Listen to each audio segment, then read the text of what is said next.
Right, how's everyone doing? All good? Thanks for coming to this session. Right, so I'm confident that all of you can read. So this is who the panel are, right? So we're not going to do introductions. But we're just going to jump into a bit of like quick AI history. I'm so glad I put the quote at the bottom. Right, so Coke did a full Gen AI ad before Christmas. What didn't go down very well, it was described as ugly and a dystopian nightmare, so not a great moment for AI. And then this was a couple of weeks ago at Cannes. There was one of the Grand Prix winning campaigns was pulled because apparently the agency that submitted it did some crafty things with the case study to make it look better than it was. So AI's kind of found its way into awards. And then there's this terrifying quote from Mark Zuckerberg. He says, by 2026, everything's going to be fully automated and we'll all be out of a job because he's going to take all of the money, which is lovely. And then my friend Rory, who's a CMO at Gym Nation, he says he's totally ditched his creative agency for AI, and yes, he's totally happy with it. And if you're not happy with him, he's here today somewhere, Rory, so please take that up with him. So what we're going to do is we're going to discuss whether is AI just going to produce a load of slop, or is there gold in them hills? So what I'm going to do is, Sunni, I'll come to you first. So what's your take on this? Is it gold, or is it just a load of, what someone said is, shit that arrives at the speed of sound is still shit? I think it's gold. But it's just like anything, it's kind of what you put into it. You know, for us, it's about using AI to enhance creativity and not replace it. So the human touch is still obviously very important. So as an example, we work with a lot of AI creators or digital artists who are essentially kind of blending AI, CGI, 3D technology to create content that allows us to, kind of play in the fake out-of-home space, kind of build and enhance a piece of content that might otherwise look a little bit flat, and so it might be more surreal, it might be a bit odd. So in the case of Beefeater, when we launched in Spain, we had big 3D AI bottle coming through the city, and we're looking at kind of testing that content versus our business as usual. So you're kind of employing individual people to use the tools effectively. So are you going to be pulling that in-house, or is it better to still keep that external? I mean, it's obviously a very specific expertise to have that kind of AI 3D technology. So right now we're enjoying working with creators because obviously you get the added benefit of reach working with them. But we are exploring sort of what that might look like as an in-house like AI lab. But the other part of it is what does a prompt look like for a brand? So we're talking about our brand world and building out who we are. What does that mean? And that is something we're looking at internally in terms of building out very specific and detailed brand prompts. So we are able to kind of get out good content. Yeah, shit in, shit out kind of mentality, I guess. So Kajal, what terrifies you about AI? What is keeping you up at night, making you go, oh my God? Well, I think it's, there's two things. So there's the short term, and then there's also the long-term impact of AI. So if we think about AI in today's state, the first thing that's kind of terrifying is almost how LLMs tend to hallucinate. So, you can ask, especially within like my field of work in analytics, you can ask for it to read a report, and it has the tendency to make up data.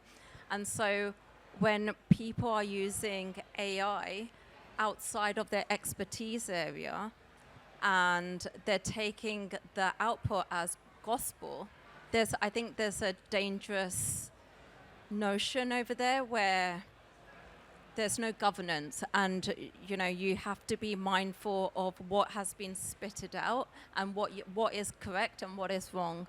I think also, just going back to like people outside of the expertise area using AI, there was a famous incident where a non-developer had used ChatGPT to create a website, and it was successful.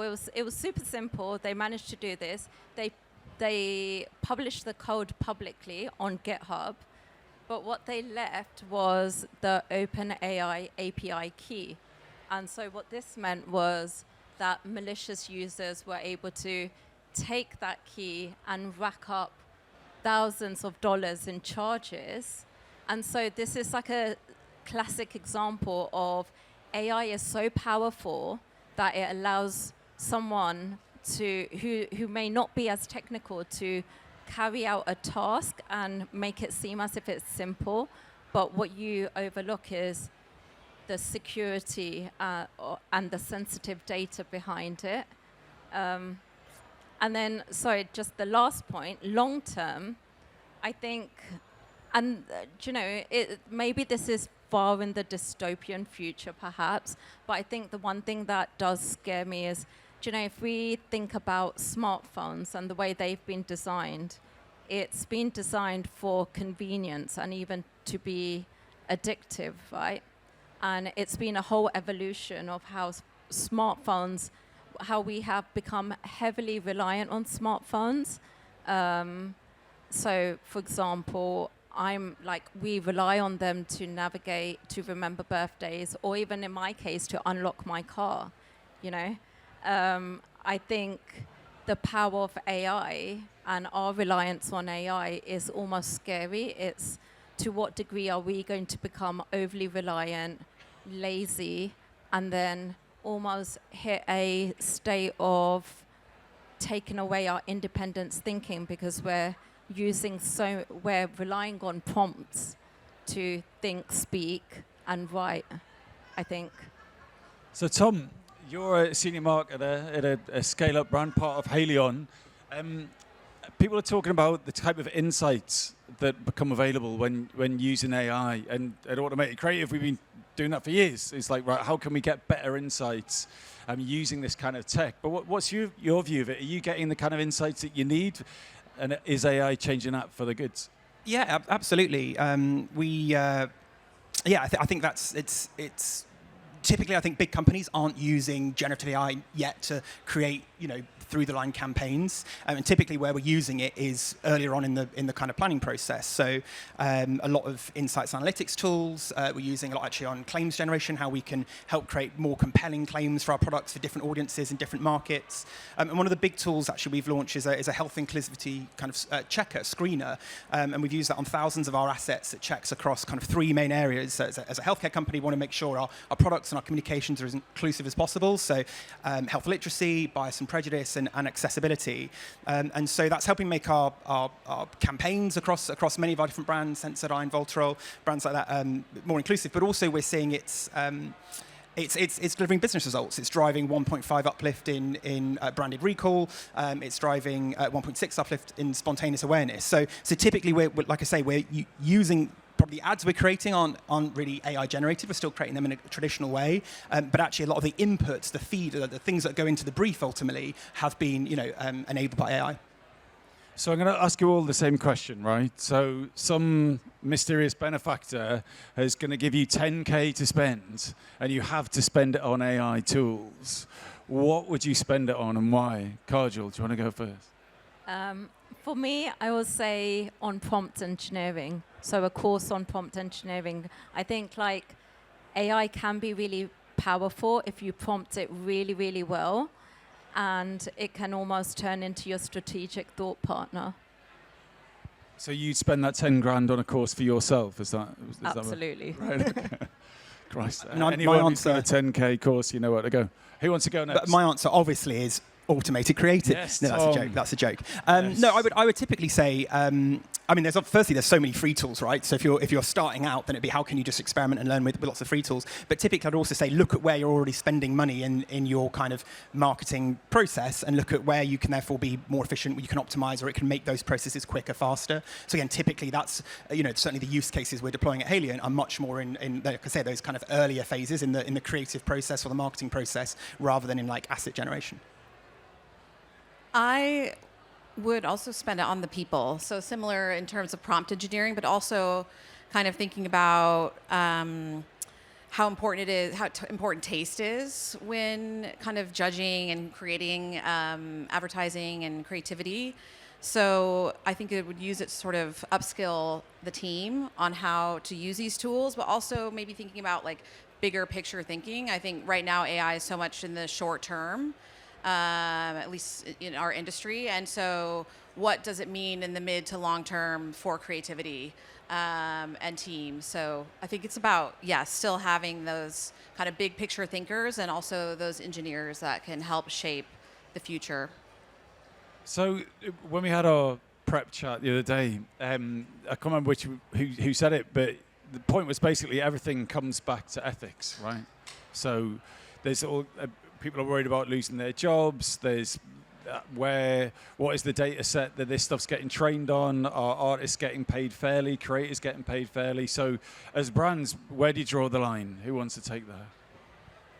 I can take this. I think, like, for me, a classic example is H&M's AI model campaign. So this was an interesting one where the model gave consent to be an AI twin. She was then used for, the fashion shoot campaign. I think, like, the fact that consent was being given, there was transparency to the consumer. I think that's absolutely fine. So in H&M's sense, they did everything correctly. I think where the ethics line draws is the ripple effect after, like you mentioned, the hairstylist, the the photographer, sorry. It's like what happens to their jobs. And then more so, like, where's the human emotion as well in these creatives as well? So are these photo shoots now just going to be glorified outputs from beautiful prompts as opposed to thought and emotion behind a campaign? Yeah, and I can add on that. Again, coming from a healthcare perspective, trust is paramount. And so I think perhaps we're not the fastest movers anyway, but typically it's an area where we're slightly more cautious. Haleon's got a fantastic responsible AI policy. We're really clear on, that we'll be transparent, that everything will have human review and human sign off. I think we're really clear on that, and I think a lot of brands typically are kind of disclosing. And I think actually for the brands that are creating ads using generative AI, typically a lot of the biggest brands, it's abundantly obvious. I mean, you're advertising Watch Your Ads yesterday. It was the kind of internet granny. It's very clear. They're telling you what it is. And many big brands, they're doing it with, it's fun. It's, hey, look at these 20 different flavors of Heinz ketchup that we could launch. So it's the kind of thing that was done before AI anyway. So I think as long as you're doing it in that kind of, you're very clear about what you're doing and you're clear with the intentions, then it's obviously a really exciting tool for marketers. I would argue it's obviously had a ludicrous amount of hype, and we've all sat here through the likes of NFTs and the metaverse, which were all hype. So it's definitely here to stay, like smartphones and the internet and the electricity. And in 20 years' time, we won't be. I'm sure it will just be. We'll all know how AI is used, and we'll know how to use it well, and we'll know how to use it ethically. It's definitely here to stay. It's an exciting tool for marketers, as I said.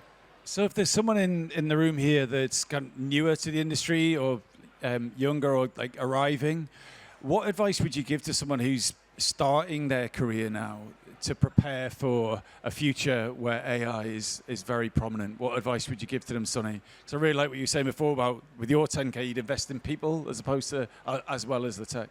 I think it's about having a specific point of view, and in terms of creativity, and also, maybe this is a slightly fluffy answer, but in my business, we're about building connection through our brand. And so, like, part of that is the journey of creativity with your team. And that is a human touch, right? And we'll use AI as a tool to enhance that. But I think, I think it's about really understanding insights, being like just training in terms of how to build strong campaigns that drive emotional connection.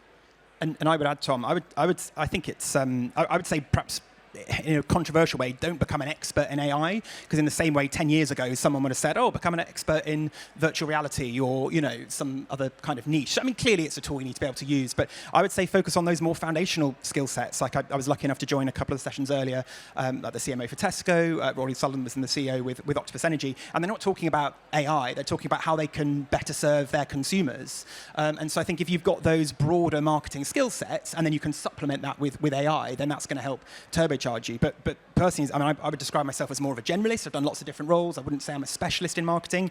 And so for me, AI it feels like more of an opportunity than a threat, for sure. Kajal, what's your advice for a newbie? Newbie, to be honest, it just goes back to kind of, again, to what you were saying, Tom, is using AI within your expert field. I mean, you're the expert, and allow AI to be that thought partner for you. Don't rely on AI. That's my thought. So Tom and I, we've discussed before about I'm never sure on the numbers exactly, but ChatGPT spent $9 billion to make $5 billion last year, and they wanted to raise as much money as the US spent on World War II, which is kind of crazy maths for any startup. So at some point, it's got to start paying for itself. And currently, people are generating revenue, but not making any money. So I'm really curious to know what you guys on the panel think. Like, is it going to become too expensive, or is it just going to be finding newer, cheaper ways of doing it? And apparently, people saying please and thank you to OpenAI has cost them tens of millions, because they then have to process people just saying thanks, and that obviously it incurs a cost for them. Equally, it was reports recently, wasn't there, that Meta were offering a 100 million sign-on bonus for some of OpenAI's staff, which, I've never received such a good welcome bonus myself, I should point out, or quite frankly, not at all. But yeah, I mean, the economics behind it doesn't quite seem to stack up, but I'm assuming their theory is you get everyone hooked and then you start charging people kind of this very similar to other models we've seen before. But yeah, I mean, to the ethics is a concern. I think the economics of it, the regulation, the environmental impact, there are clearly concerns. But at least I think we're aware they're highly documented. People know them. We're aware of it. But it's something marketers need to be wary of as well. Because if you look back at all the major consumer tech, whether it's an iPhone or like Facebook or Amazon or Google, all of these things, right, worked out of the box, right? Remember your first smartphone, you're like, oh God, there's no instruction manual, right? Search, you just type in a thing, it happened. Facebook, I'm connected to all my friends. I would still argue that LLMs don't have that. Like, everyone in this room will have a different use case for it. Like, I use it for all kinds of ridiculous things, but outside of search, like what is going to be the person on the street use of Gen AI? Who wants to take that? I mean, it's an unplanned question, so I'll take it. Weirdly, I disagree. Actually, I think if you compare like the second iPhone or the third iPhone, they got tangibly better and better and better, probably until you got to about iPhone 10, let's say. Whereas you look at large language models, particularly ChatGPT, etc. You look at the amount that 2 is better than 1 or 3 is better than 2 is it's more incremental. And quite a lot of my friends work in computer science, and their take on it is actually the technology is already pretty good. It's how we'll use it, which will be more of the kind of game changer. So we've got 30 seconds left. So I'm going to say thank you, guys. And I think we just discussed doing this on a podcast format as well. So I think we're just getting started. But Automated Creative do the Shiny New Object podcast. We've done 300 episodes. We've had the Rory Sutherlands and Smart and Sorrels of this world. So with your permission, we'll do a follow-on podcast where we can get even deeper. So if you scan that QR code, then you can see these guys, and we're going to take the gloves off and keep going. But thank you so much for coming. Can I have a round of applause for the panel? Thank you. Thank you.